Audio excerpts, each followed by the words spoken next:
all the value that I have in my life, anything that I have worthwhile in my life, it's been Swami's grace and blessings. She had cooked a dish and kept for Swami that day.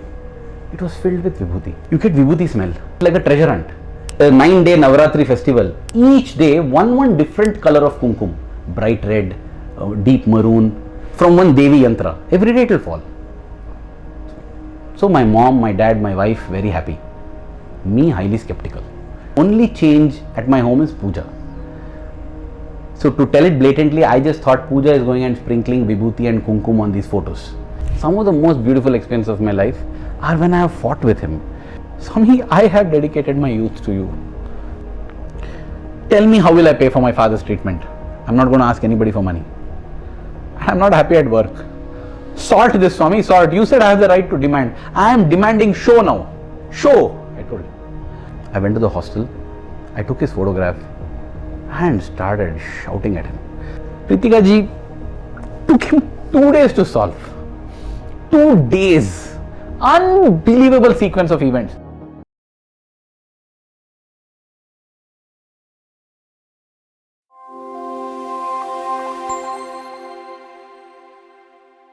Sai Ram, welcome Aravind ji on my podcast. Sai Ram, Preetika ji, very, very wonderful opportunity. I am grateful to my Swami, Bhagwan Sri Sathya Sai Baba. I offer humble pranams at his lotus feet, and I am delighted to share this space with you and share these beautiful things.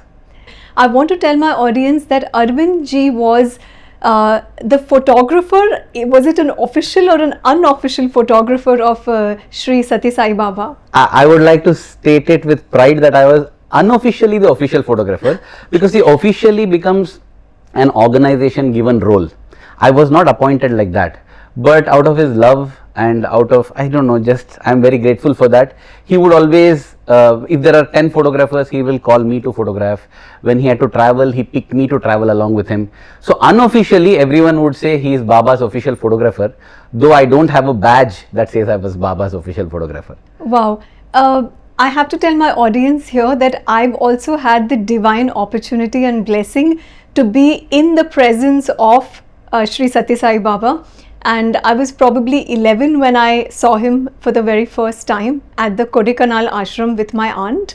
And it's, you know, I've also had the divine opportunity of Baba, you know, walking through the crowd and just standing exactly where me, my sister and my aunt were sitting, standing there and giving us darshan and then moving on and not stopping anywhere. And this has happened at least 3 times in that, I think, span of 7 to 10 days that we were there at the Kodaikanal ashram. So I have such beautiful memories. I also have memories of, there was this lady from some country, and she said, I'm getting engaged, Baba, and Baba just said, engagement, and then he just produced a gold ring for her and just gave it to her in her hand. But you have also had an experience where Baba has given you a, was it a gold chain? Yes, yes. I thought, you know, before coming to that, I will just tell you how we got introduced to Baba. So my uncle, he got transferred from Bangalore to Kolkata, and back in those days, it was like going abroad. He just did not want to leave. His ancestral home is in Bangalore, and he tried everything that he could do so that this transfer gets cancelled. He was working for Tomco, and that transfer didn't get cancelled. And one night he has a dream wherein there is what we call in Karnataka as a Haridasa. These people walk along with a decorated bull behind, and they will be playing an Adaswaram Shehnai, walking around the streets. They are supposed to remind society that whatever you do, don't forget God. That is the role they play. But a Haridasa comes in his dream like that and tells him, you are very worried. Don't worry about your transfer. Everything will be fine. Now he woke up. It's just a dream. But it felt nice. He felt it was something good. However, a few days passed. Nothing happened on his transfer front. One day, he is returning home from his office. It is at Sheshadripuram in Bangalore, near one Kodandarama temple. That temple exists even to this day. As he is riding his scooter, he suddenly sees there is a crowd, 50 people gathered, somebody is giving a talk. And when he saw that, his jaw dropped, because there giving a talk was that person Haridasa who had come in his dream and told, don't worry. He got down from his scooter, went there and asked, hey, who is this person? Then they told, this is Sathya Sai Baba. Oh, who is Sathya Sai Baba? Because it's such a bizarre thing. You see some stranger in a dream and a few days later see the same person there. So they told him at that time that he is part 2 of Shirdi Baba. That's what he was introduced to Swami as, and he lives in Puttaparthi and he didn't know where Puttaparthi is. So my uncle actually traveled to Puttaparthi with the sole aim of, if this is God, let him cancel my transfer. Okay. So he went there, there were about 300-400 people, that's all. He was called in for an interview and Baba just looked at him, Swami looked at him and said, you are worried about your transfer, don't worry, you will be in Bangalore all your life. Now ask what you want. And my uncle just had tears, he had nothing to ask. This is what I wanted and unasked you have granted this blessing. He took Swami's blessing and needless to say, cutting a long story short, nothing happened. This was 1963 if I am not mistaken, or 62, and the transfer did not happen. He stayed, in fact just as a concluding part of the story, around 2015 or 2011 or 12, he wanted to come and settle in Puttaparthi. So he pinged my father who was in Puttaparthi, me, I was also in Puttaparthi. He tried his best, he could not, and finally he passed away in Bangalore. And when he passed away, during his funeral, when I was giving a talk, that's when I remembered, oh God, he had told Swami, I want to be in Bangalore all my life. So that made me feel that, you know what, be very careful what you ask God, because he will give it. Today you want it, tomorrow you may not want that. So better to leave everything to God. So that was how my family got pulled into, means with that cancel of the transfer. Then my dad was introduced. My dad and uncle traveled to Puttaparthi. Swami materialized a silver ring for my dad. Okay.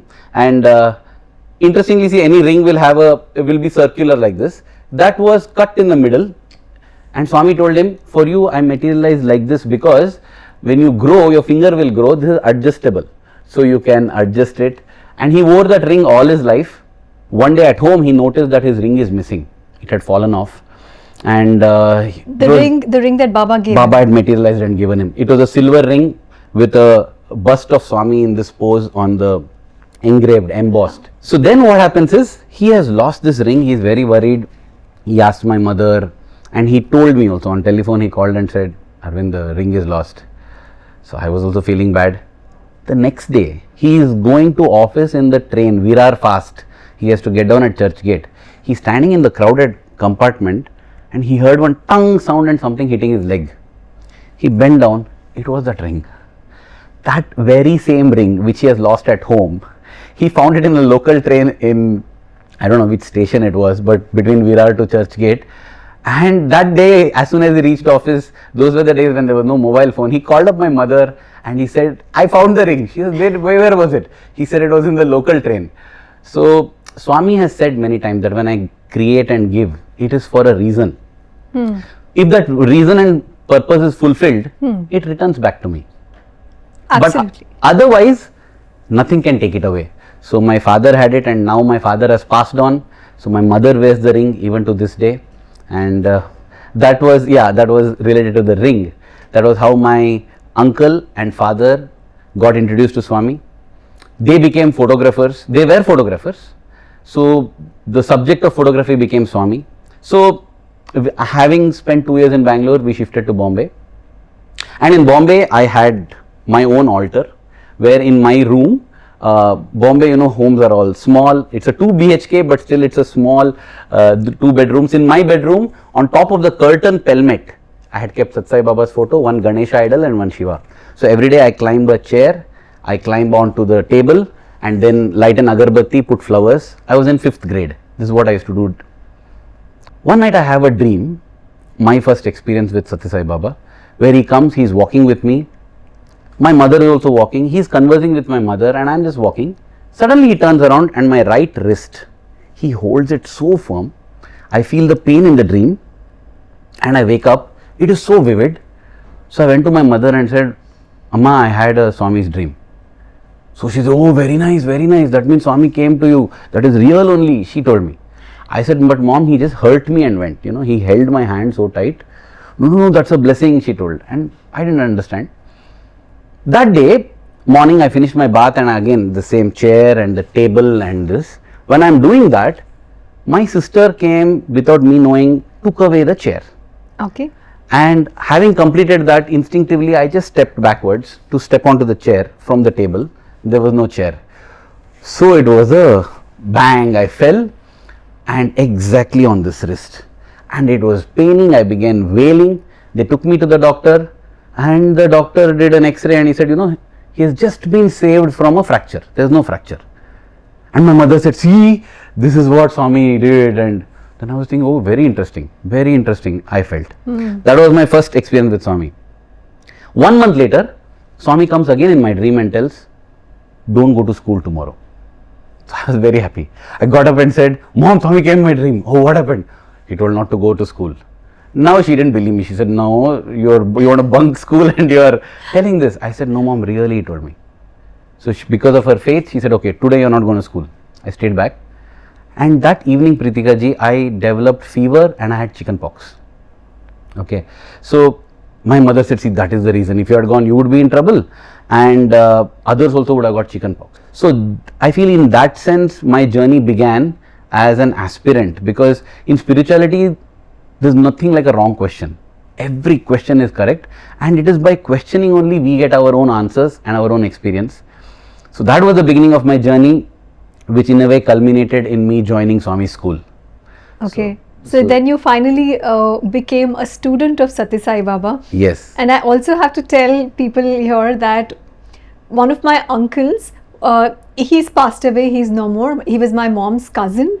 He was also a Sathya Sai Baba student, and in those days, Baba had chosen few selected students to be around him, and they also had the privilege to occupy the same room in which Baba used to sleep. So Baba used to sleep on the bed, and he had students sleeping around on the floor. And my uncle used to tell me when I was young, he used to tell me that at whatever time we woke up as students, whether it was 3 a.m., 4 a.m., 2 a.m., 1 a.m., Baba was always awake. He was always lying on the bed, looking up at the ceiling and thinking. He was never asleep. So none of the students have actually seen Baba sleeping or snoring. Am I right about that? Absolutely. In fact, if I fast forward a lot and come to 2009, in October 2009, Swami had travelled to a place called Hadshi near Pune. Okay. He inaugurated a new Panduranga Kshetra over there. It's a new ashram. And he also visited Bombay at that time. That was the time when even, Sonu Nigam ji gave a concert, he sang, and Swami had materialized a ring with an emerald in it for him. He brought his son also, cute little boy with his curly hair. Swami blessed him. So that was a beautiful interaction. Really, every moment with Swami, it's like that. You never know when it will come next.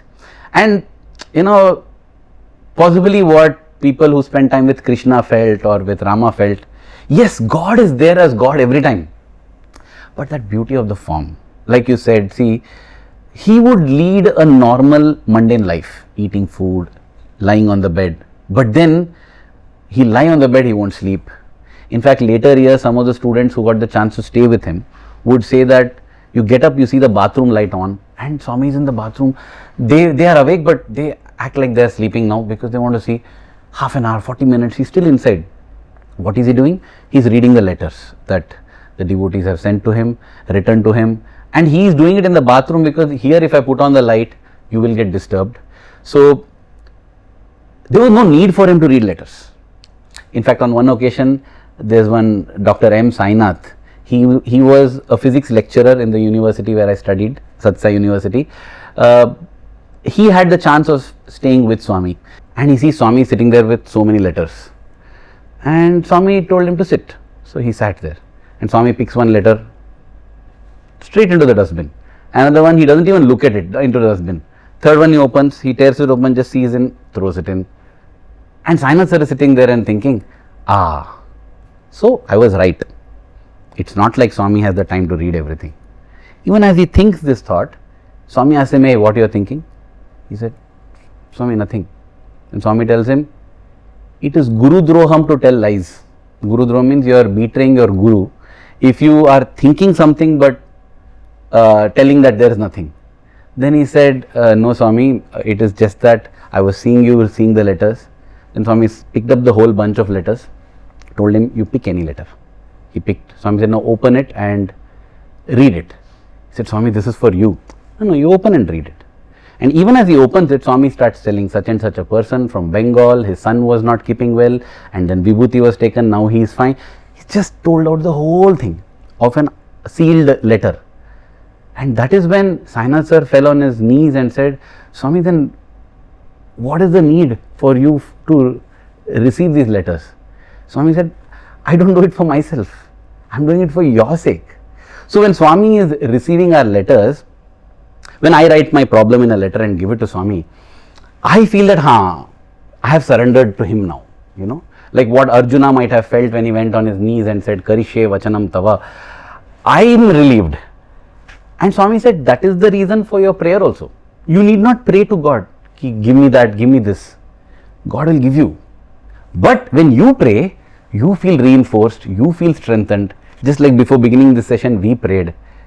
God doesn't want our prayers, nothing. He wants us to be aware of His divinity. So it was very, very beautiful because He would be like a normal person, like a friend, like a mother, like a father, so that you can build a relationship with him.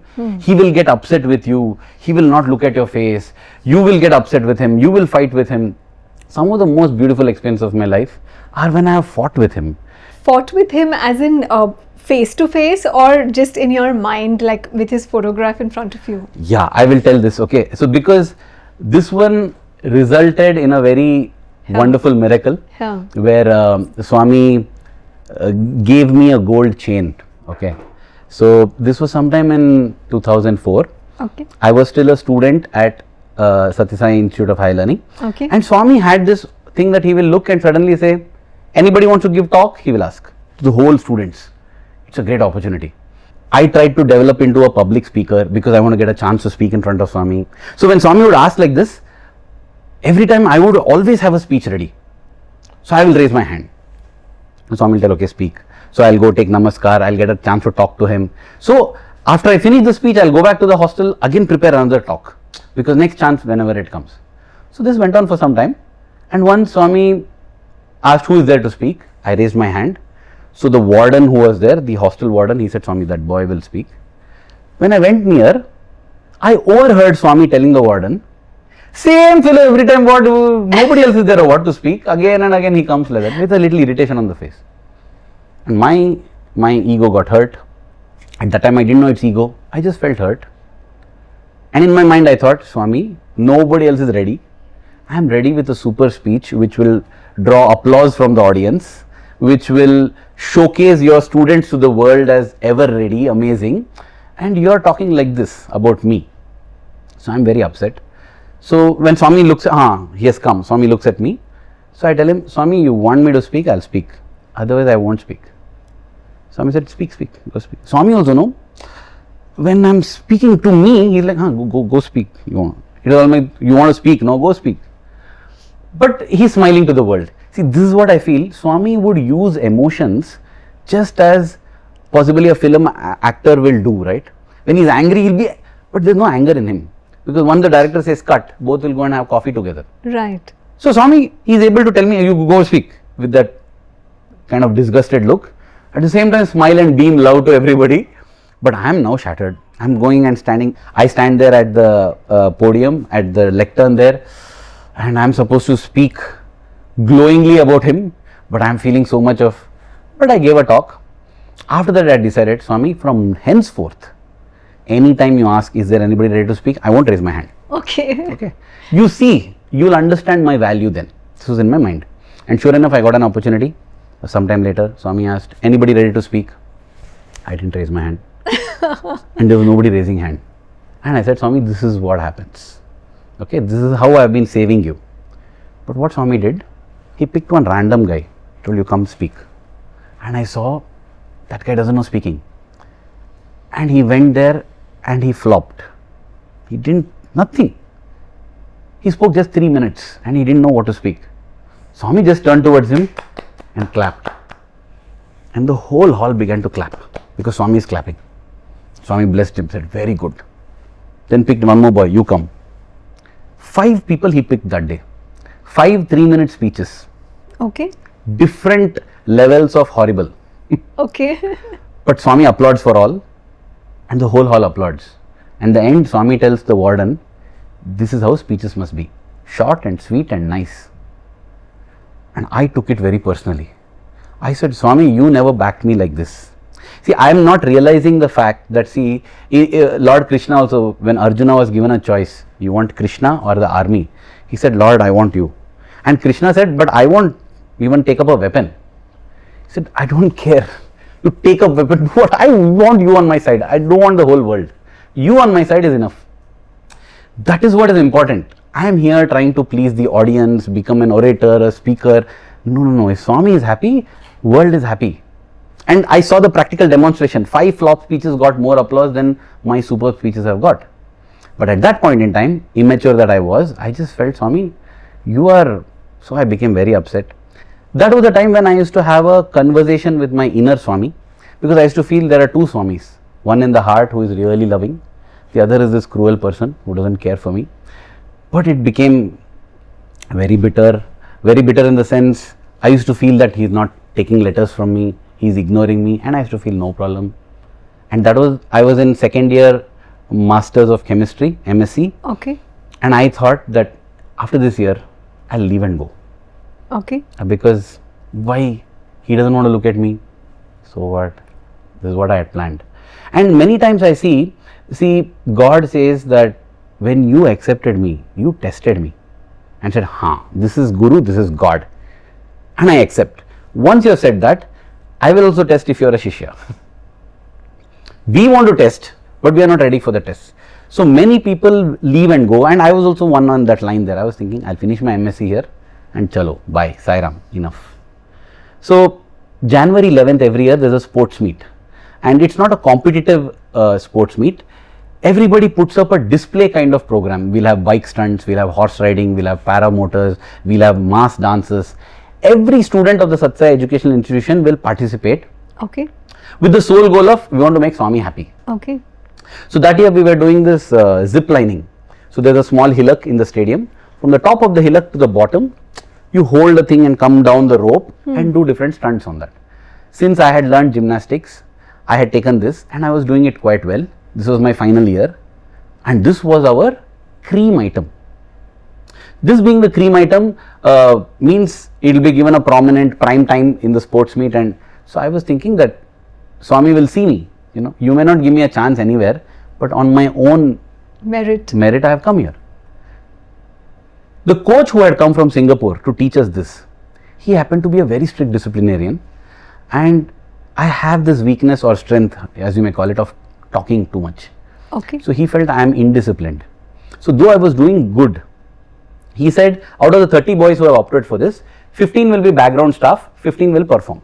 Okay. The top 15 will perform. And in my opinion, I was in the top 5. But he rated me 28th among 30 because 2 people didn't come for the practice. Okay. So I was the last simply because he felt he is indisciplined. And this also I blamed it to Swami. I said, Swami, this is what you're trying. You are trying, you want to make sure that I don't, because I don't think of him as a normal person. For me, he is God, he is all powerful. So not only are you physically pushing me away, you are also doing all of this, you are influencing everyone. I was not there, I was the support staff for that sports meet event. And then what happened was, interestingly, the Sainath sir whom I spoke about, he was the in charge for that item that year. Okay. So he came and told me, Aravind, you are the senior most, okay, final sports meet it is for you. So go and do something else, do comparing. Why you want to do background work? Do something that gives you, because next year you won't be there. The others will get a chance next year also. But I was thinking comparing means on the stage, right near Swami. And I felt Swami will do something else and I will not again get that chance. So I said, no sir, I will do this. Why? Every work is great, nothing like front work, I will do this. And Sainath sir made me an example. He would tell all the students, look at Aravind, how he is. And I used to think, see Swami, Sainath sir is understanding my nobility and you don't appreciate. This was going on. Finally one day Sainath sir comes and tells, Aravind, I am very touched by what you are doing. So Swami is going to come and see the practice session one of these days. He would come for the practice sessions also. Swami will come and watch the students. Imagine we are doing it for him on the final day, but he watches the rehearsals also. And that is the time when so many students get a chance to interact with him, speak with him. He'll materialize chains, watches, rings, vibhutis. So many interactions happen. And in fact, that is a more preferable viewing because it's one-on-one. You finish the item, you come running, sit near Swami. Swami, what do you want to improve? He'll talk all of this. On sports meet day, that's not possible. So Sainath sir told me, when Swami comes for practice session, no, I will overrule that Singapore coach. You do. And I said, see Swami, you can't escape me. So it went on. Every day I'm there. I'm the only background staff person who practices also. Because when Swami comes, I have to do. So this went on. And one day I had diarrhea and I was unable to, stomach was upset. So Sainath sir said, today don't come for practice. Go to mandir. So what would happen is every evening we go to the mandir for darshan and bhajan. 3 hours every day we spend in mandir. That's another great miracle, you know. Youngsters without any media, nothing, 3 hours just sitting. Right. Darshan, bhajan, and if you see the results, they're all superb. So it's not about quantity of study, quality that matters. So he said, today you can go for darshan. I was very happy because all the students are in the ground, which means nobody will be there in the darshan area. So you will get good interactions with Swami. That day, Preetika ji, as I am going to the mandir, Swami is going to the ground to see the practice. Oh. That is the day he chose to see the practice. And I felt so deflated. I said, Swami, of all the days you had to pick today. No, I can't. I'm in a white and white like this, white pant, white shirt. I'm not in my gear to do that. And I can't defeat your car. I'm on foot. He reached before me. He comes and asks straight for that. And he watches everybody do. And I was devastated. I don't even have time to go and change. By the time I come, you will have left. And I started crying there. And I said, Swami, itna khunnas ke, why are you so, what are you trying to do, Swami? I will go. After this year, I'm going to go. But please, why are you doing this? And because I was crying, I thought when Swami goes in the car, let him see my crying face. He will understand how much his child is hurt. Okay, feel the pinch in your heart. But when he comes near me, exactly near me, he turns his face away, looks at the driver's side window at somebody there and blesses. And that boy is feeling so happy because he never expected it. And I am thinking, arey, because of me, you got blessing. Again, there's an ego, you know, like I am thinking that boy is getting blessing because he wants to avoid me. But at that moment, I was so devastated that I didn't even go to the mandir. I went to the hostel. I took his photograph and started shouting at him. I said, Swami, every time in my life till now, I have told people how lucky I am to have you. Today I want to tell you. I feel sad because, Swami, I'll tell you. So, I want to tell you how lucky you are to have me in your life. I give you priority every day. I started shouting. And I said, Swami, it just came off in Hindi. मैंने सब कुछ दिया. I gave everything to you. तुमने कुछ नहीं दिया. You gave me nothing. And you have reduced me to one crying fellow over here. Okay. And I said, forget it, Swami, it's done. I'll finish this sports meet. I'll never do that ziplining. Background, mujhe tractor chalana, I have to drive a car, I'll do all of that. After that, good. Be happy, Swami. You will not have to see me anymore. This is all the thoughts that's going on. Sports meet get over, Shankranti comes. Shankranti is a festival of, that is the day Swami also gives away prizes. There's a prize distribution. So one day before Shankranti, the warden calls me and says, Aravind, are you ready to give a talk tomorrow in the hall? No, I was shocked, like this was. So I said, sir, did Swami ask for me? Because you know, there's a 5-month history going on over here. He said, no, Swami did not ask, but Swami may ask, any students are there, will you be ready? Then in my mind I'm thinking, sir, even if you give my name, I don't think he's going to choose me. But why do I explain to him this whole story? So I said, okay sir, if you want me to speak, I'll speak. He said, okay, prepare. And he had great confidence in me. So he said, you prepare. So every fortnight in the hostel, they show one movie. It'll of course be censored, some parts, but it will be shown any inspirational movie. Action movies also they show. It was called Executive Decision. That was the movie being shown. I had to make a choice now. I had to make my executive decision. Prepare for a talk or watch a movie. I wanted to watch the movie because I felt anyway I won't get to talk. Right. So I decided that I'll watch the movie. I didn't prepare my talk. In fact, I got up late the next day morning. I didn't even shave. I just went to the mandir, because how does it care? Like, I was in the kind of such a low. I am not looking forward to this at all. Okay, and that too, I am sure that if they bring up my name, Swami is not going to select me. So as I go there, there's a principal who is going to be emceeing that day. So he tells me, can you give me the bio data of these 3 students? So the 3, one included me also, because in case Swami picks, we'll introduce them.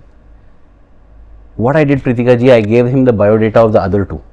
I didn't give my bio data at all, because I felt anyway not needed. Why should I waste time?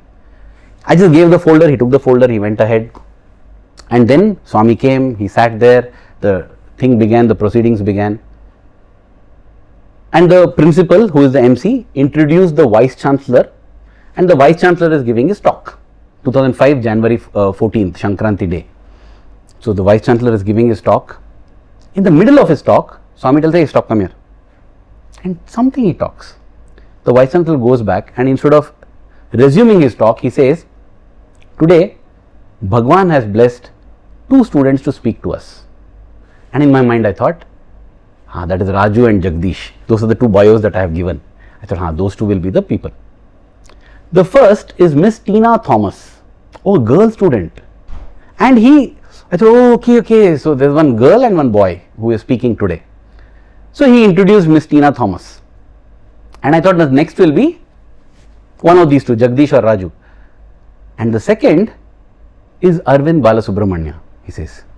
And I'm like, how? And then he turns, he doesn't have a bio. So I have this video of this thing where I was not introduced. I have uploaded it on my channel, this whole thing, where he just says Aravind Balasubramanya, and he just remembers Sainath sir telling him that, sir, this boy is very inspiring. I told him to join another item, he didn't join. He did this zip lining. So he remembered that, and he just said he did zip lining. That's all was my introduction. Aravind Balasubramanya, who has done zip lining, when I have actually not done it. And now I was tense. I don't have a speech. I don't even have cufflinks for my full arm shirt. I have just folded. So quickly I opened and borrowed cufflinks, and I put it. And when you go to Swami, you offer a rose. So I told the other 2, I'm speaking now, give me a rose. So they gave the rose, and this girl goes and she's speaking there. She's an MA in English, so she's flowing over there. Wonderfully she's speaking, and it makes it challenging for you. You have to go in after her. I was like so tense. Then I called this boy who was there and told him, come here. You have prepared your talk now. Tell it to me. I'm going to go and do that, because I have not prepared a talk. So in every talk there will be some message and a story. Okay. Told, tell the story to me, because I'll tell that story there. He told me that story. So I thought, okay, 5 minutes of my talk is done. I need 14 minutes. Then I told, now tell the other boy to come here, because uska bhi, I'll take his story as well. But by then, Jai Sai Ram, she told and concluded, it was my time to go. And I went with the rose. And today, Swami is beaming. Come, he's telling. And seeing him smile like that, this is what I have been longing for, yearning for. And I went. And usually it was my habit that before I give any talk, I tell, Swami, you speak through me. But that was only lip service, because I used to feel, I will speak, I have prepared anyway. You feel nice, so I am telling. So today I went and said, Swami, please really speak through me, because I am not prepared. Swami said, yeah, go and speak. I went there, and without going into details, the first 5 minutes were disaster. I became a laughing stock. I made such goof ups. It's all there on that video is on my channel, as I said. All goof ups, and the whole hall is laughing at me. And then what they say, no, you get to know your awqat. I realized so many things, in life we get, and if you are an atheist, you will say you are lucky. If you are a believer, it is because of God's grace. But we just think we are great, we are stupendous. And I realized I am nothing. So in middle of my talk, I just paused, and I just looked in the corner of my eye to Swami and said, Swami, you said you will speak. When will you start? And it started. I spoke. Next 2 minutes, I got an applause. After that, 4 applauses, one after another in 15 minutes, right? When I concluded my speech, I still don't know. I spoke a statement which is used even to this day by many people in their talks in Sathya Sai circles, which is, Swami, I don't want to die for you, Swami. I want to live for you. Because Swami says, don't die for me, live for me. And everybody applauded, clapped. I felt relieved. So I went to Swami. Swami said, which class you're in? I said, Swami, MSc chemistry. And I took namaskar in my mind. I said, thank you, Swami. I was about to leave. Swami said, hey, wait, come here. Went. And Swami tells me, तुमको स्वामी ने कुछ नहीं दिया ना. What I had shouted to him in the privacy of my room where nobody is there, alone, with a mix of love and pain, he's telling me, तुमको स्वामी ने कुछ नहीं दिया ना, he told. That whole thing, in a flash, everything flashed. So I folded my hands and I said, Swami, nahi Swami, zindagi mein jo bhi hai sab aapne diya. Swami then patted and said, just have love in your heart. And he waved his hand and he created a gold chain and he said, come here. And I put my head on his lap. It looked like as if he's struggling, but he took almost 1 minute, he hooked. And I feel, I really got wedded to Swami. And Swami again patted and said, you have got so much love in your heart. Keep that love. So the lesson was taught. The lesson was taught. Don't be egoistic. Don't think. At the same time, once the lesson is learned, my dear one, I have nothing against you. I've got only love. And he patched up. Because I wanted to just run away, leave him. He gave me the opportunity to speak. He made me give a flop speech and yet applauded it. And when I thought that I have given great speeches, I have not been rewarded. For this flop, he gave me a gold chain and so I just take it up. I need a break. That was... So we just got so emotional and welled up that we had to take a break. But however, I will let Arvindji continue. So this chain that I would wear, it was there on my neck for about 3 years. And one day what happened, by this time I graduated and Swami blessed me to join Radio Sai Global Harmony. I was a photographer, as you rightly said. I was clicking Swami's photographs. And one day when I was playing badminton, I twisted my foot, bad twist, and it was paining. And I didn't go to the hospital because I thought it will be fine by the next morning. But that night I had a dream in which Swami comes and indicates to me, to my leg, saying that I don't want to see a cast on your leg. Okay. So I thought, okay, I don't have a cast on my leg anyway, no problem. But when I woke up in the morning, the pain was unbearable. So I went to the hospital, to the orthopedic department, and the doctor said, you 100% need a cast. Now I was thinking, Swami said he doesn't want to see my leg in a cast. Doctor is telling you have to put a cast. What should I do? And I then thought that, Swami said, I don't want to see your leg in a cast. He didn't tell don't put a cast. Okay. So I thought I'll put the cast, I will not show him my leg in the cast. Okay. So I told the doctor, he went ahead, he put a cast, and then when I would come, I had a place to sit on the steps. On the dais, there are some steps leading to the dais. The steps run all along the dais. It's not like only. So on the steps also we would sit. So I would be sitting there with the camera. So I would put my right leg over my left leg. Okay. And I had a loose pant which will go over the cast. Okay. So from below my knee till my ankle there was a cast in my... that Baba could not see the leg and the cast. Okay. And I am following his words. He told, don't show me the cast. I am not showing you the cast. Then this happened for some 5-6 days. Now they are coming and they are putting up a program, means I have to do photography. Now when I do photography, I will be hobbling. And when I am hobbling, Swami will see that there is a cast. So I felt, Swami said, don't show me the cast. I can hobble. So the cast should not be there. And I felt, anyway, this is not a medical issue. I am convinced in my heart. This thing I can't explain scientifically. But in my heart, I am convinced the way things happened. Two people telling the same thing. This is because of Buri Nazar. So, why bother about Buri Nazar? Buri Nazar is not a medical issue. It's a vibrational energy issue. Right. Which Swami will set right. Swami, you set it right. I am removing this cast. Because when I do photography, you don't want to see my cast. You have told me in my dream. This was the thinking. So next morning, my decision was next morning, as soon as I wake up, I'll get ready and go to the hospital to remove the cast. I don't know how I'll convince the doctor, but something I will do. This has to be removed. That morning when I woke up, this chain that Swami had given me, right, the gold chain with the pendant, his pendant on Shankranti 2005. I was sitting and I was wearing that chain. I just took out the chain, held it in my hand, and I said, Swami, when you are there, what nazar can touch? You are the most powerful force in the universe. I said like that and put it back in my banyan and just got up to go to the bathroom. And I hear one tuck, like one sound nearby, and the chain has got cut. Unbelievable. There's a S hook to it, not at the hook. Somewhere in the middle, the chain is just damaged. It has fallen into my banyan.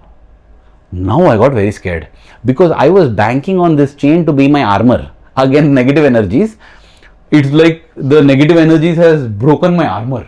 So I got very nervous. What should I do? Okay. I want to get it repaired because it is my protection. But then I called one more. We address each other as brothers and sisters. So one senior brother I called. Brother means he's in the ashram. So he told me that, hey Aravind, see, Swami gave this to you. So I think before you do anything to it, you should ask Swami. Okay. So that morning, I went for darshan and I went into the bhajan hall, sitting in the front. Nobody would be in the bhajan hall because Swami will not go there much. But I thought I'll take a chance because in case he comes near the bhajan hall, I'll get a one-on-one. Like there'll be only 3 or 4 people there. The priest will be there. The person who handles the mic system, they will be there. Otherwise, nobody else will be there. And that day, it turned out that Swami's interview room is at 90 degrees to the bhajan hall door. As Swami came out of the interview room and he was being wheeled away, he looked into the bhajan hall and he saw, hey, what happened to you? What happened to your leg? Swami asked. And because he asked that, he was wheeled into the bhajan hall. And so he came to the bhajan hall. Now, I suddenly realized Swami has told, don't show the caste, and he has already seen. So I went to him and I said, Swami, forget the caste, Swami. What happened to the chain? I asked him. Then Swami moved my collar like this. What happened? I said, Swami, it's not there. It broke, Swami. Do you want to see it? Swami said, show. So from my pocket, I pulled out that chain. I put it in his hand. He saw like this with the right hand. He put it back in my pocket and said, keep it there. And he began to converse with another boy who was sitting there.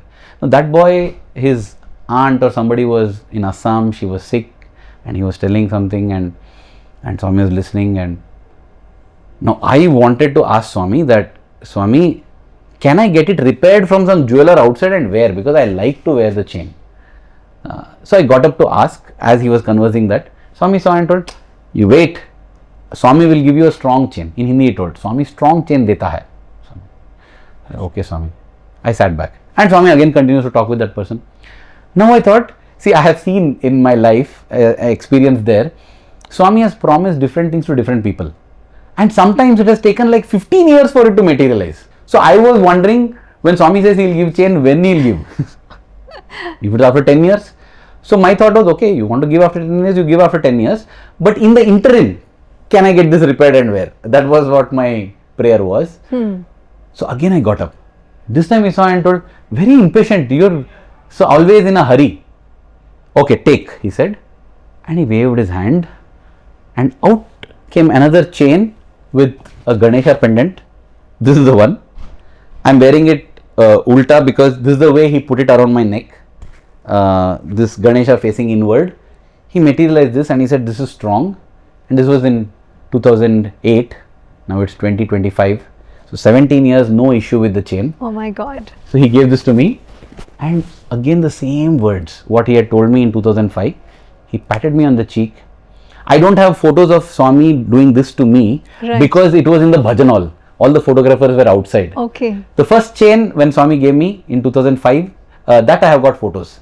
So this one, he again same words, patted the cheek and said, have love, have love, have love. The same that he had told when he gave the first chain. So I was wearing that chain and as I told, I had prayed to Swami that Swami, give me someone in my life because when you go, I'm a person who gets very attached, I'll be devastated, and I told he sent puja into my life, right? So now I also connect it as when Swami said love, love, she is my love. So when I got engaged, I gave her this chain, I got it repaired and gave it to her. And she began the first chain. The first chain, which was sitting in my locker at home. Okay. Because this I was wearing. Okay. I got it repaired and I gave it to her. And I informed Swami also. And Swami was fine with that. But after that, Swami left. Swami left his body in April 2011, and after that my wife, she used to wear it. We got married in February 2012. So in that interim period when she was in Bombay, at least on 3 or 4 occasions, she used to work with European timings in Deutsche Bank. So she used to return home late, 11:30. Her cab or her vehicle has met with an accident. And those 3-4 times when it has met with an accident, every time the chain breaks. And nothing happens to Pooja. Wow. So I felt that something was to happen to me. That time the chain broke. And by the way, that time I removed the cast also within 10 days. I'm just completing that story. I removed the cast, nothing happened, my leg is still fine. So I didn't wear it for 28 days. Okay. So here my wife, I felt now that is the reason Swami made me give it to her, because she needed that protection. So 3-4 times that happened. Then we got married, we were in Puttaparthi, and we got our first baby, girl. That also Swami, again interesting thing there. I wanted to name the child something which means gift from Swami without adding the word Sai in it. Acha. Because I was assuming that all my life I will be staying in Puttaparthi. See, again, all these are wrong assumptions. I had thought I'll be in Puttaparthi. In Puttaparthi, every child is some Sai something. Absolutely. Sai Sudha, Sai Lakshmi, Sai, okay, everything. Yes. So you would have been Sai Preetika, if you were there. Sai Preetika. Sai Preetika you would have been. Yeah. So I felt, then what happened? No, the name gets truncated to Sai. Sai, come here, Sai. So my daughter also will be one among the many Sais over there. So I didn't want to put Sai. And I had come about the name Vibhuti. Okay. Now I have seen boys with the name Vibhuti. I have seen girls with the name Vibhuti. I felt this is the perfect. Vibhuti is Swami's gift. And Vibhuti, we don't have to care what is the gender of the child. Whichever child, name Vibhuti. Right. I was so excited. So I told Pooja, Vibhuti. She said, nah. Why? She said, because it's a boy's name and a girl's name. It's a unisex name. I said, that is the point. She said, that is the point I don't want. If it's a boy, it should be boy name, girl name. Okay. Now this became a thing between us. Like I wanted Vibhuti. Then we decided, okay, if it's a girl, I'll name. If it's a boy, you name. I said, okay. And in India, we can't determine the gender. But we on our own, we would see that when they do the scan and all, no? And both of us felt it's a boy. It's tough to read the ultrasound and all that. But we would just try to see, and so I was thinking, gone. And Pooja was like, you think whatever you want, I'm going to get the naming rights. So, but finally when the child was delivered, it was a girl. Okay. So it was a girl, and I said, Vibhuti is the name. She was like, please Aravind. I said, nothing doing. A deal is a deal. Vibhuti. And from the day one itself, I started calling Vibhuti, hey Vibhuti, like this. Then Pooja tells, shall we ask Swami for the name? I said, you ask. I'm not going to ask, because I'm convinced that this is a name. Vibhuti is a name. But if you tell, I won't believe. Swami should tell me in some way. Okay. You do. Before the naming ceremony, you ask. That is what I told her. So about 1 week, the baby has come home. So it used to be me, Pooja and Vibhuti in middle. In the night, Swami comes in my dream and tells me, get your daughter and come. So I said, okay Swami, I'll go. And I go out and I'm not finding her. So I'm calling out. But instead of calling out Vibhuti, I'm calling out Bhakti, I'm calling out. Some 7-8 times I called out and I woke up. Telling Bhakti.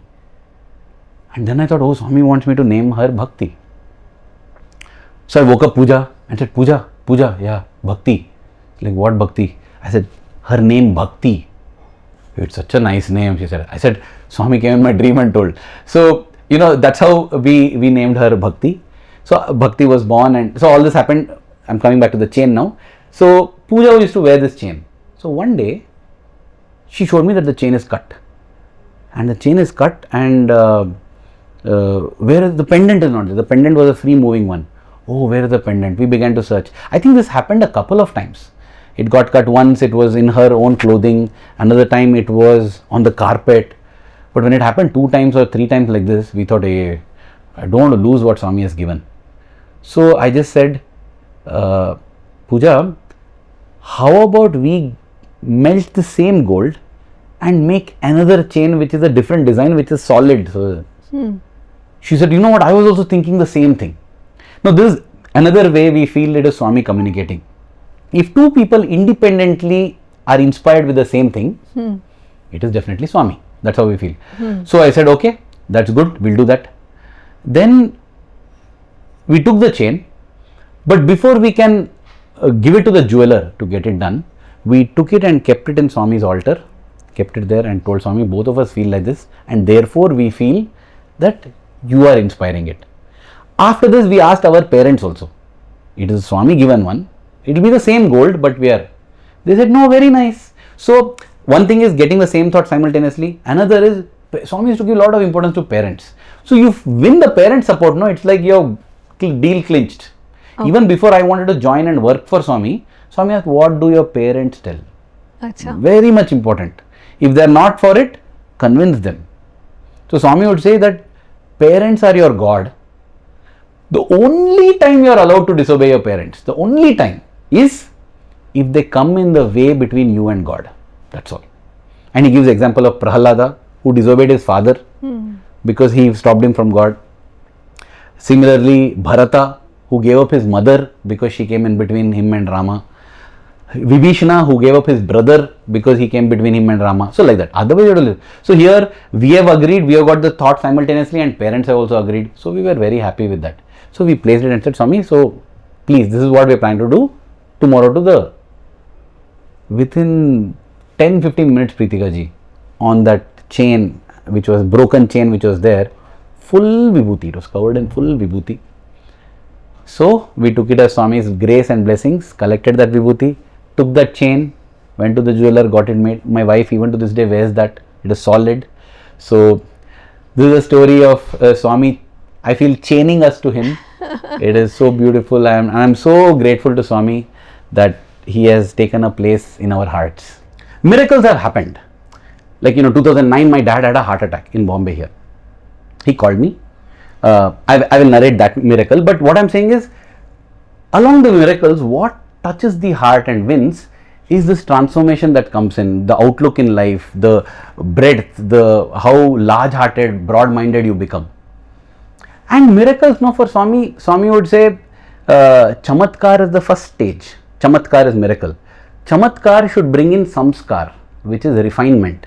Samskar should lead to paropakar, where you serve others, not to uplift them.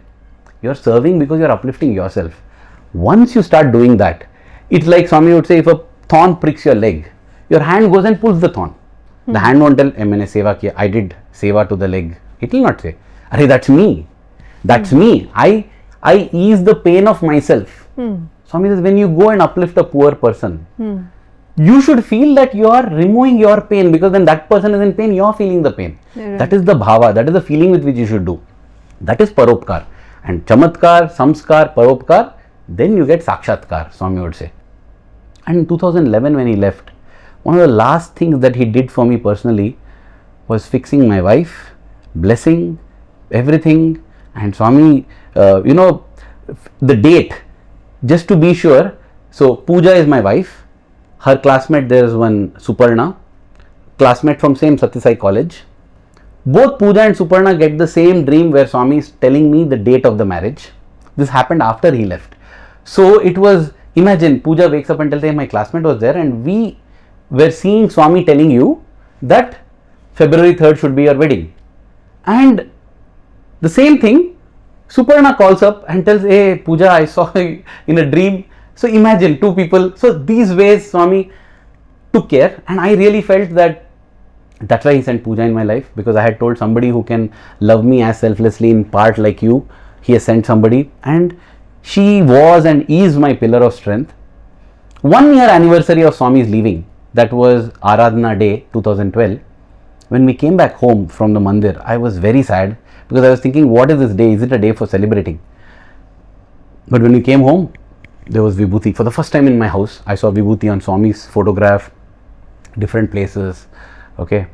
And one occasion when Swami had blessed my father, my mother and me. So all of us who are working for him in the ashram, this was another thing that he did in 2010, months before he left his body. He told all who are working. So you see, it looks like suddenly he left. But when I look back now, in that 1 year Swami has been preparing. He told all the boys who are working in the ashram, come with your parents, I want to bless you. So we had a 3-hour session where he went, we were sitting in lines with gap in between. He went to all the 400 boys, spoke to everybody's parents. That is when he told my father and mother, get him married. Means so much he has done. At that time, I had told my mother, Mom, ask Swami something unique. Don't tell, give me your blessing, give me, because Mom, 500 people are sitting there. Everybody will be asking that. Ask something memorable. So Swami will remember. See, this is again the Maya, where you think that he is like any one of us, he will forget. So, but taking this seriously, my mother had told him, Swami, I want to cook food for you, will you eat? Swami said, not now, after some time. That was it. And I told my mother, Mom, what do you ask? Kya bakwas you are asking? 100 people are cooking for him. So every day to Swami, so many people would send food and he'll just touch. The way Swami eats is, he will take 1 teaspoon from, even when he's sitting at a dining session with us, there will be 10 sabjiya, 10 curries, side dishes. He will take 1 spoon from each, put it in the center of the plate, mix them up. Means like, at a human level, it's like you're ruining the taste of everything. But for him, there's no. This taste, likes, dislikes, good, bad, happy, sad, this is all in the Dvaita, dual world. One who is transcendent, right? There's no good, no bad. He'll mix all of that and in one small puri he will take. By the time we chant Brahma Arpanam, Brahma Haver, there's one, he will finish and that's it. Then he'll tell you eat and he'll come walking around and talk to everyone. That's why, you know, when only students are there, we would try to elongate. Brahma Arpanam. We'll give him little more time, let him eat little more, you know. So I was like, Mom, when that is the case, what you went and you want to add 1 more tiffin carrier over there. You could have. But she never got a chance to send physically food to Swami. But that day when I came back, I said photo of my Vibhuti had come. She had cooked a dish and kept for Swami that day. It was filled with Vibhuti. And that was the beginning of Vibhuti manifesting in our home. Okay. It continued for almost 2 years. Different. Like, you know, you get Vibhuti smell. And where's Vibhuti? Nowhere. We keep it like a treasure hunt. Then you see that in the silver tumbler where you have put water, at the bottom there's a thick layer of Vibhuti. It has manifested there. Sometimes it will come from one Devi yantra. Sometimes, you know, Puja has one slate on which Swami had held her hand and made her write Om, Aksharabhyas. That slate we have laminated with plastic. Inside the plastic Vibhuti has come. Wow. So you have to remove the lamination to take out the Vibhuti and re-laminate it. Wow. All this has started happening. Okay. But I have always been a skeptic. So this happened in 2011. My father, when I say the pillar of strength, he used to say, see Aravind, Swami, how he blesses. So he had never done any financial planning, nothing like that. And I used to be worried. I used to tell, Dad, you are retired. What I have invested in the best. Where? I used to think which share, which mutual fund. He would point to Swami's photo. I've invested in him. I used to feel, oh God, sorry, Dad, your faith will endanger us. That's what I used to think. But he was a pillar of faith. So he was very thrilled when this Vibhuti started manifesting. In fact, for Dasara, a 9-day Navaratri festival, each day one different color of kumkum, bright red, deep maroon, from one Devi yantra. Every day it will fall. So my mom, my dad, my wife, very happy. Me, highly skeptical. I'm like, till now this never had happened. Suddenly it's happening. Why? The science student in you was like, I think it's the monkey mind in me. okay. I was like, why is this happening? Then I thought April 2012, all this has started happening. February 2012, I got married to Pooja. She has come home. The only change at my home is Pooja. So to tell it blatantly, I just thought Pooja is going and sprinkling Vibhuti and Kumkum on these photos. I still don't know how she's making it stick. But I thought she must be doing it. Some way she has got a technique to do it. And again, I'm not criticizing Pooja. I think because I was so devastated, because I was so used to seeing him twice every day, I felt she's doing it out of love for me only, because she knows this will give me consolation more than anything that she can tell me. So by the time Pooja entered your life and you got married to her, Baba had... When I got married to her, Baba had left. When she entered my life, Swami had told me once, if you like any girl, you should tell Swami. Okay, because what had happened, again, that's another story, but in brief, what was that was, somebody had told Swami that Swami, your student, no, is going around with this girl. So Swami came and told, hey, look at this. So I got very scared. Swami said, no, I'm not saying that you should, if you like someone, don't get into this dates, flirting. No, no, no, no. If you like, you tell, we'll get married. I said, Swami, I never thought like that. I never thought. It's just a sister. Swami said, no, no, she's not your sister. You're telling it is sister. Being good is dharma. Appearing good is your reputation, kirti. Dharma, kirti, both should be there. Okay. True. So Swami said at that time, oh, so that is not there. So if you like any girl, you tell me. I said, yes, Swami. So when I liked Pooja, I had told him. So that is how he had seen her photo, he had blessed everything. We got engaged when he was there. But she was in Bombay working in Deutsche Bank, and she needed some time to wrap up things. So we had a 1-year engagement. Okay. Because after we got engaged, Swami physically became very weak. So I had told Swami, you should conduct our wedding. Swami said, I will only conduct. Okay. But I had assumed that will be in the physical form. So after that, he got admitted in the hospital. Our idea was, see, Swami has blessed. We are engaged. It's okay. We'll get married whenever. Let Swami come back. Thing is, he never came back. So I got married to Pooja in February 3rd to 2012. As I said, simultaneous dreams, both of them, that date. And after that, she has come home and these miracles have begun. So out of her compassion on me to make me feel reinforced, I felt she's doing all of this. So one day I asked her, hey Pooja, how is this thing coming? She said, Swami's grace. I said, how is Swami putting? She said, how is he putting? I don't know. No, means is he doing through somebody? Using somebody as it didn't work. She understood. She said, you're telling that I'm putting Vibhuti. Not you, Pooja. Swami through you. She got off tears. She said, what? This? No use telling you anything. So she went to the altar. She said, Swami, the miracles you're doing is causing marital troubles. Okay. So stop this. And that day it stopped. No more Vibhuti coming, no more Kumkum coming. And I think Pooja thought that I would be convinced. But in my mind, till now you were putting, now you stop putting. That way it's not coming. Still it's not gone from my mind. So I was thinking like this. And it went on like this for a couple of weeks. One more occasion, something else had upset Pooja. And she was in tears that day, I remember. And she was sitting on the bed. And there is one prayer of surrender. We call it prayer of surrender. It was a part of a letter that Swami had written to a devotee. Swami has written at least 15 to 20,000 letters to different people. So in that letter, this prayer of surrender goes, basically the summary of that is, don't be like a patient who goes to the doctor and tells, doctor, give me this medicine, give me this. No. When you go to a doctor, you just tell, this is my problem. The doctor will tell, you're having stomachache, don't eat for the whole day. You're having stomachache, take this pill. It doesn't mean doctor likes somebody, doesn't like somebody. He just gives what each one needs.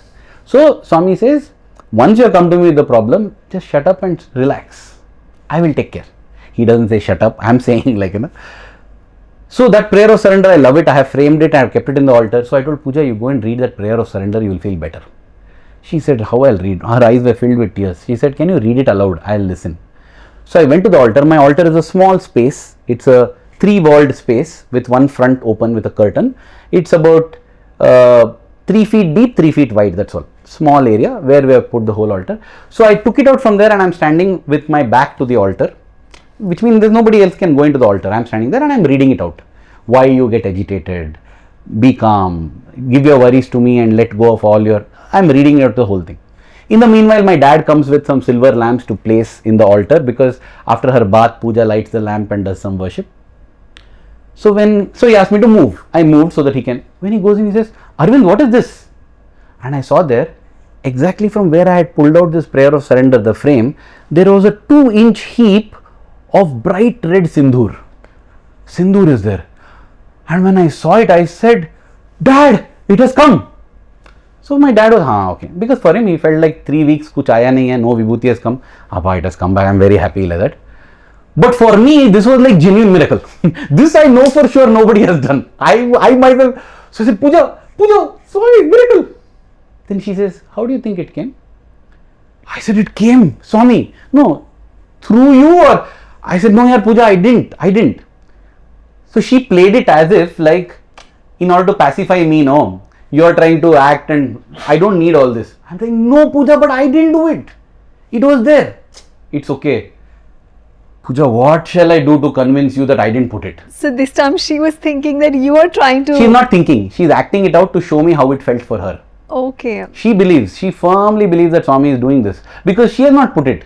How else it's coming? She is not suspecting me or my parents. But I am suspecting her. So I became so frustrated. I said, Pooja, I can never prove to you what I can. I didn't put here. I didn't. Then she smiles and says, I know. This is what position I was in. Now tell me. Then I said, I have been. After that, again, it continued to come. A silver pendant had manifested from the photograph. So, why I shared all this was, so my father used to be the pillar of faith.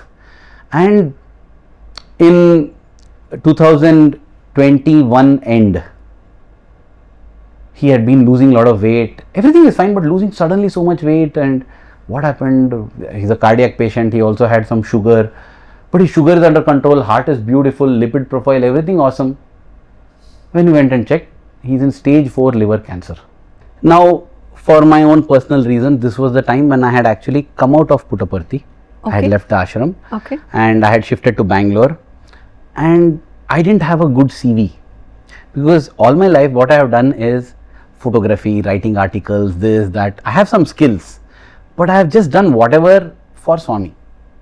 I have been there only, and there it is not like some career kind of growth, like every year 10% increase, nothing like that. It's a nominal, it's not even salary. I would take it as Swami's love that comes, and because he never asked me to, I want to work, knowing all the things.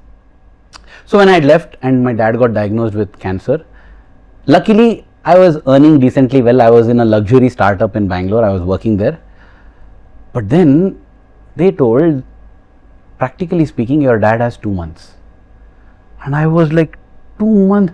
I was not ready for it. So better we'll try to treat it with one medicine, with one experimental drug. And that experimental drug was so costly that my monthly salary will not be enough for just the drug. Each pill is some 3,000 rupees and he has to take 3 pills every day. So I didn't know what. This was also the time when I was not happy at my job because worldly wise it was all good. I had grown in the career, I had grown, I had got increments and all that, but I didn't want to market some luxury product. I wanted to speak about Swami, be Swami's storyteller. That's all is my goal. But for the livelihood, I have to do this. So I was asking my wife, what should I do? She said, you already had one change. You resigned from Puttaparthi and you have come here. Now we have got 2 children now. She said, for some time you work. Once the children are, say the younger one is 5-6 years old, I will take up a job. I'll go to the corporate. Then you pursue your heart, you follow your heart. Now you can't do it. So on one hand, I'm not happy at work, but I need the work because my wife has said, but apart from that, I also need it because my dad's treatment. And I was feeling so sad. Possibly this was the lowest point in my life. I just felt there's nothing to look forward to in my life. Then I remembered Swami had told one of my classmates, those who give their youth to Swami, in fact, he had prefaced it with a story. Not a story, he had asked, in a wedding, who eats first? So naturally, the most distant friends, they will eat first. They just come, put their attendance, eat food and go. Next, who eats? Swami asked. He said, Swami, next who eats are the other friends. Then, Swami, then the family eats. Then, Swami, last it's the bride and groom and the closest family. Right. But Swami didn't stop there. Swami said, after that, who eats? I said, Swami, everybody has eaten. No, if food is still there, what you'll do? He said, Swami, if food is still there, then all the helpers, workers, whoever has been in the wedding, you tell everybody eat and take food. Swami said, after that also if food remains, what you'll do? Swami, after that if food remains, we'll tell them to take it to the road and whoever wants, come have food. Swami said, after that if it remains, what you'll do? He said, Swami, honestly, after that if it remains, we'll just throw it, Swami. Okay. Then some crow or dog will come and eat. And then Swami said, you know, when it comes to your heart and love, God is like that crow and dog. I go to the dumps and pick you up, okay? And then Swami said, but any youngster, any youth, if they willingly offer their youth to Swami, they have the right to demand from Swami all their life. Swami has to listen. This is what he had told. Wow. And I kept this as one Brahmastra, like this is there in my arsenal. Okay. Because I have given my youth to you, Swami. When this happened, this was the only time I used the Brahmastra. I went again, I sat in front of Swami's photo and said, Swami, I want to do something for my dad. For 60th birthday, they do one Shashtabdi Purti, one ceremony. I couldn't do because I couldn't afford it. Now in 6 months time will be his 70th birthday. 8 months time, 7 months time. But Swami, 2 months he'll be gone. I had planned to do his 70th Bhimarata Shanti they call. I want to do that, but he won't be there, Swami. He'll be gone in 2 months. And Swami, the medicines are so expensive. I don't want to have to choose because of the finance part. But Swami, what do I do, Swami? I'm not earning that much. And Swami, I'm not even happy at the job there. Swami, I have dedicated my youth to you. And you said, whoever dedicates can ask. I'm asking now. I want immediate resolution, Swami. Tell me, how will I pay for my father's treatment? I'm not going to ask anybody for money. I'm not happy at work. Sort this, Swami, sort. You said I have the right to demand. I am demanding show now. Show, I told. Every time when I tell these things of me shouting at Swami, I get tears because time and again he has shown me that I'll never let go of you. But our emotion gets the better and I feel very bad for having shouted at him. Preetika ji, took him 2 days to solve. 2 days. Unbelievable sequence of events. I get a call from a doctor from HCG hospital in Bangalore, which is the most expensive, best they say in cancer care. And they say, we are doing a pilot study. For that study, we want people who are above 65 years of age with 4th stage liver cancer. We want 50, we have got 49. We got to know about your dad. Can you please submit him here? The same medicine which he has been prescribed, it is a study for that medicine. So I said, what does this mean? They say, we will take data about your dad.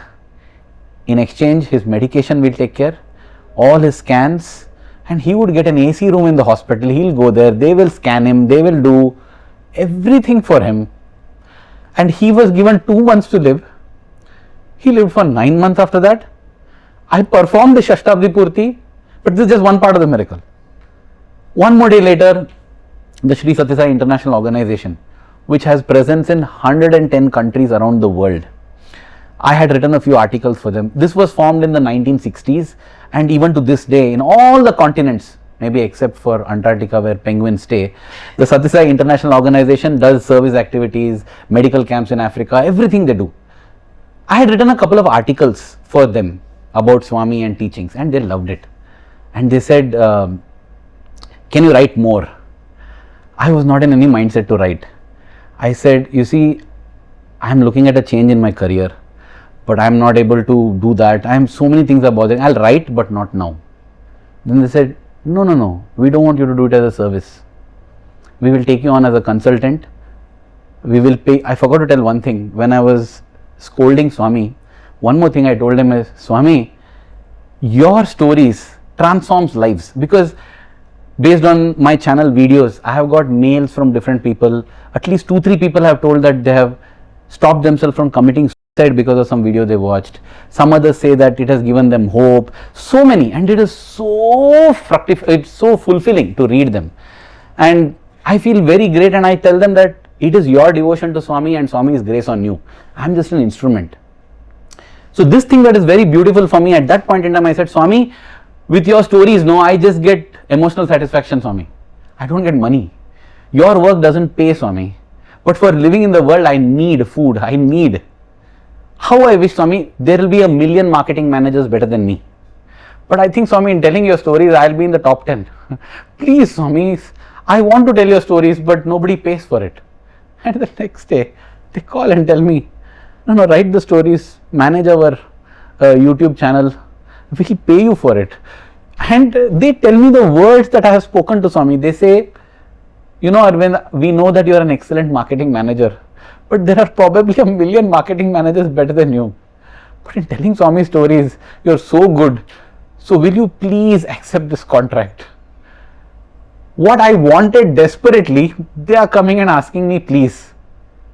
In 2 days, I could put my papers there, and I got in because it was a 3-month waiting period. My boss there told you work from home.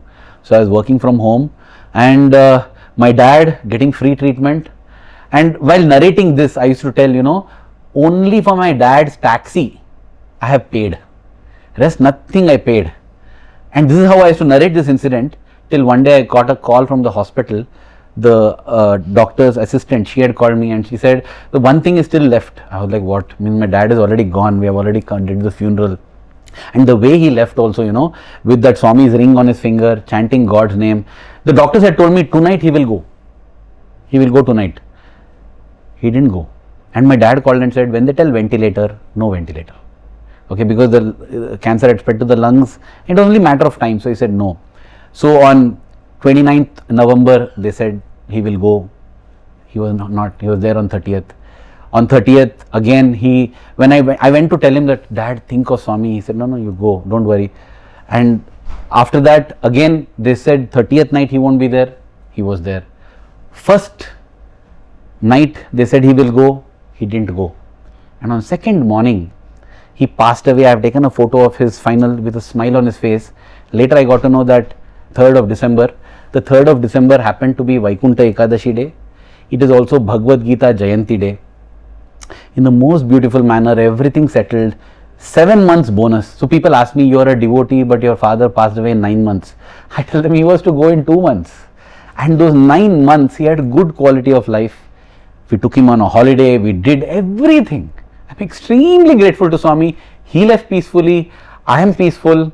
And whenever as I said, I used to narrate, I used to tell, the only thing that I paid for my dad was the taxi. And the doctor's assistant calls back and says, sir, one thing is pending. Please submit your taxi bills because we are supposed to cover it. We will cover that. So even that I did not do for my dad. Everything Swami took care, got me. And the last 3 years, I'm consulting for the Sathya Sai International Organization. It continues to this day. As I said, 110 countries. I myself have traveled almost 14 countries. And I'm getting to see his glory in all these countries, in how he appeared in Ivory Coast. People have seen him. How these things, Vibhuti, what you mentioned about Vibhuti pouring, honey coming, all these across the globe. So anytime I think of Swami, I just have gratitude for him. Just have gratitude. Even something bad, apparently, like before this interview, I said I got a severe pain and there's a kidney stone. As this interview started, the pain went off. How did it go at that time? Why did it come? I am sure it is for my good. How, I may not know. It is for my good, because if it's not for my good, just like a mother will not give a vaccination for the child if it's not good, and the vaccination causes pain, but it's good for the child. So too I feel it's good for me. So everything is good. My life is so safe in his hands, and that's why I can lead a fear-free and worry-free life, because whatever is happening, he has planned it that way. Incredible, incredible. I would also like to tell my audience here that this one incident that one of my uncles tells me, who is right now a Swami at an ashram.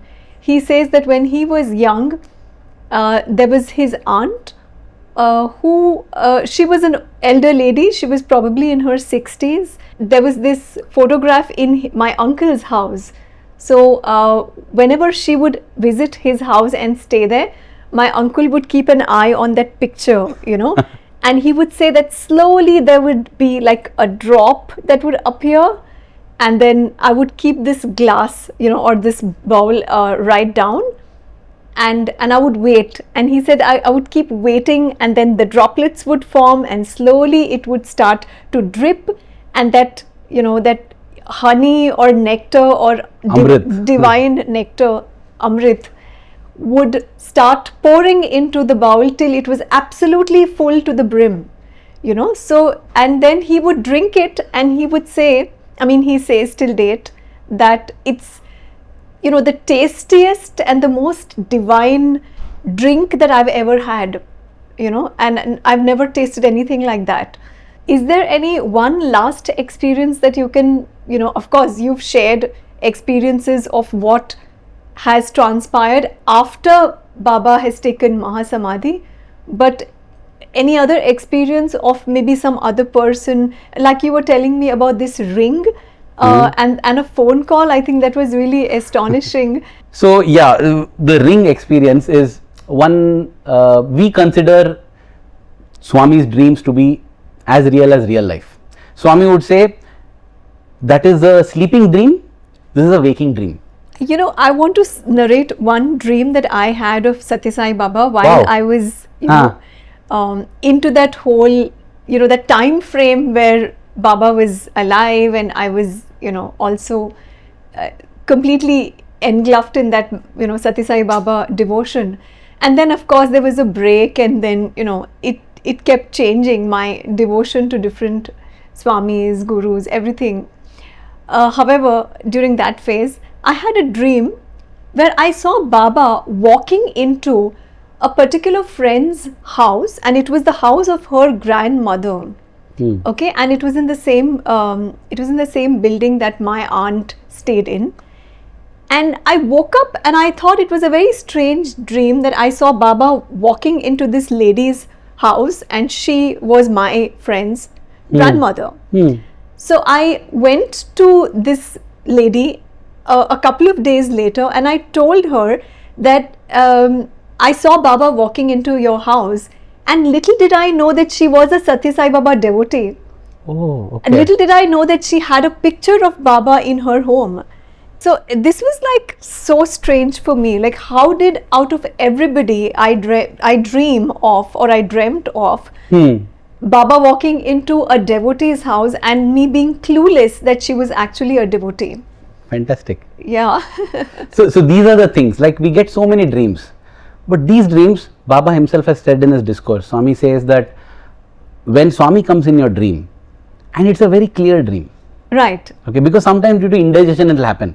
He has said also, like you will get up in America, then when you walk suddenly you will see little Swami, and then again something else will happen. So that's a confused indigestion dream. But Swami says, when I come in your dream, you will feel the same experience and joy like you see me in the waking dream. Swami would not say this is real life. He would say that is sleeping dream, this is waking dream. Because that is not true, this is also not true. You are something beyond. The one who is witnessing the sleeping dream and the waking dream, which is you, only you are true. Anyway, so Pooja gets this dream. So whenever we get a dream, we note it down, because some things make sense, some things you note it down so that when they make sense, you get the thrill. So in this Pooja's dream, she tells me that Swami, cutting the long story short, Swami materialized a gold ring with an emerald stone on it and showed it to me and said, I have to give it to one of my friends, but not that ring. Like this ring, get it made with a jeweler and give. To your friend. I should give. Okay. Who was that friend? Can you name him? This is a person called, oh, actually, you know what? He didn't want to be named. Okay, he didn't want to be named. Even I have written an article about this, but he didn't want to be named. Okay. So that is the reason I am not naming him. Okay. I didn't ask him. So agreed. Okay. So now when she woke up, when Pooja woke up, she told me this dream and she said, now what do we do? Now this much I'll tell you that he is also in Puttaparthi, I was also in Puttaparthi, we would meet every day, and so very close friend, dear friend. So when Pooja said what you'll do, I said, you know, I can't. Right now I don't have the budget for a gold ring with an emerald, it will be some 18,000 or 20,000. So I resorted to philosophy. I said, see, gold means purity, green emerald means peace. So Swami wants to confer purity and peace on him. That is what is the significance. I don't buy the ring and all, just leave it. So she said, okay, fine, because she has not been instructed. I have been instructed. So your decision. I said, yeah, this is my decision. Half an hour later, ting, ting, ting, ting, ting, ting, her phone starts Beeping. buzzing, beeping. What is WhatsApp messages? So what's the WhatsApp message? There's one Kirti Soni jeweler in Puttaparthi. So our family, Pooja's family especially, from 2 decades they have been going to them only. So now the son is now taken over. So the son has sent photos of gold ring with emerald set in it, 15, 16 models. Okay. So I asked my wife, why is he sending this? Why did you tell him? She said, I didn't tell him. If you didn't tell him, why he'll send of all this? It's not like some general jewelry. He has sent gold ring with emerald and 15 designs of all same only. There's no necklace, there's no nothing. Okay. She said, but I didn't tell him. So I called him and asked him, hey, why did you send my wife these ring pictures? Because madam asked for it. So I cut the call. I said, see, Pooja, you asked. I didn't ask. Why he'll tell that you asked then? I don't know why I will tell that why will I lie to you? So again I called him. I said, my wife, when she came to your shop? No sir, she called on the mobile and told me. I called her. He's telling you called. Okay, now let me check. So again, the skeptical mind. I went to her phone records to just check. There is no call to the jeweler. Okay. And I assumed that, oh, maybe you deleted it, you deleted it from your call register. Okay. Because you want me to do this because Swami has told me, you don't like my decision, so behind my back possibly this is my thinking. He's saying, no, I didn't delete anything. I said, no, let's go to the jeweler shop. It's just, Puttaparthi is a small place, 2 kilometers, a whole town you can cover. So it's about 200 meters away, that shop. We went to the shop. And I told him, hey, you said my wife called me today, so you have, show me this phone call register. He, sure sir, he said, and he showed. And there it was. I don't remember now, I have a screenshot of it, but see how I document and keep evidence. Let's assume for the sake that it was 9:30, okay, 9:45 a.m. 9:45 a.m. there is a phone call from Pooja for 3 minutes to this jeweler. I said, see Pooja, you have done the phone. And I'm thinking, yeah, in your thing you deleted. So then she says, but I didn't make the call. So now again I took her phone. At exactly that same time, 9:45 a.m. there is a phone call from Pooja to my father, and that call has lasted 7 minutes. So 9:45, both the phones. The jeweler's phone says 3-minute call to Pooja. Pooja's phone says 7-minute call to my dad. The jeweler was like, sir, this is Swami. Then madam, Swami came in your form with your voice, like that he's telling to my wife. But I'm still thinking, let's try both Airtel, let's call the Airtel office. So I tried to do investigation with Airtel. Then Airtel said that if you want to dig into these details, you have to file a police complaint. Then I felt it's too much. Then I just said, Swami, I accept. I paid and got the gold ring made. Went and gave to this friend. He was just shocked. He said, hey, what is this? Like, he knows our situation and everything. So he knows this is a very expensive thing. He said, why you did this foolish thing? No. That is the next day or so after that, he was awarded a PhD degree. And he felt that, he used to always feel that Swami was the one who told him to do a doctorate. Swami was the one who told him to do all these. But he is not receiving it from Swami's hands. Because Swami is physically not there. And then this happens. This model of the ring is the one that Swami used to always, most common variety that he would give was a gold ring with an emerald. And for him it felt like that. So it continues, the way Swami does these things, like, sometimes through you, sometimes through me, sometimes through anybody, because God can do this. And that is what I see happening on a daily basis, every time. If I am told, Preetika ji, that rewind your life 25 years, and what will you do different? I don't want to do anything different. So far my life, no regret. Even the things I felt bad about and I felt were terrible, now when I look back in retrospect, I think that is the power of God, where the things that you cursed God for, He makes you drop down on your knees, shedding tears of gratitude for the same things. For what I said, Swami, why you did this to me? Thank you, Swami, you did this to me. Otherwise, oh God, what would have happened? Thank you so much that you don't listen to what I tell you. Thank you so much that you take your decisions and just make me follow along. You are wiser than me, you are better than me. Please do like this only all my life. Wow, such amazing lessons we've learned today. This was a treat to all the Sathya Sai Baba devotees, including me. I've had a very beautiful connection with Sai Baba. I became a vegetarian while I was, at the ashram. I took a decision that I'll quit and there I was.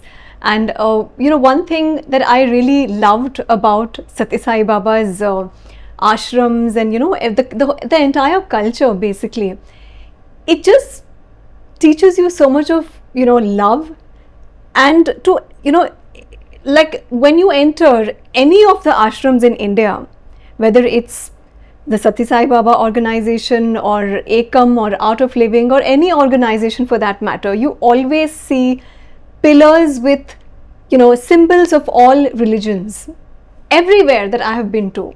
It's not that okay, it's only this way and every other path is wrong, it's only this, nothing like that. It's all encompassing, it's all embracing love that I see.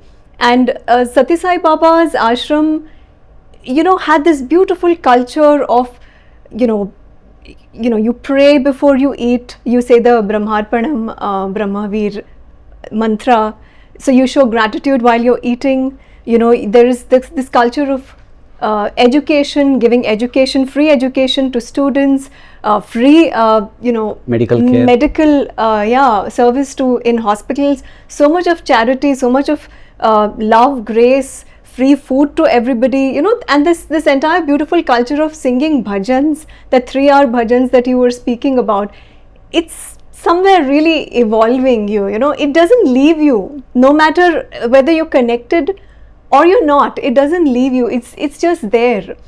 And once again, I mean, I feel that divine grace all over again when I speak to you.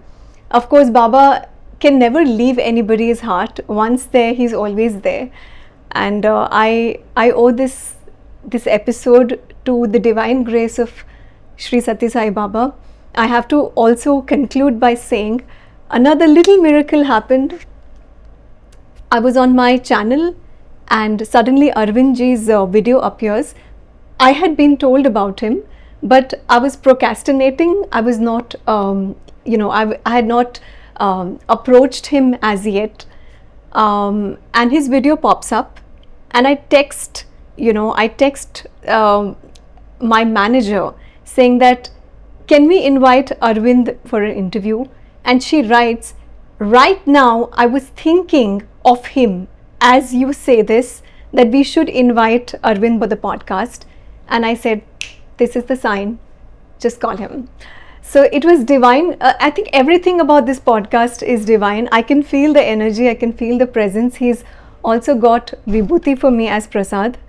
And that's, I think I would leave this episode with just one message. If you have belief in your heart that there is divinity and there's the divine connection, even if you're praying to a stone, okay, even if you're praying to a stone, the divine knows that you're praying to him inside that stone, so he will make his presence felt in that stone, right? So that is faith, and keep up the faith. Sai Ram. Sai Ram.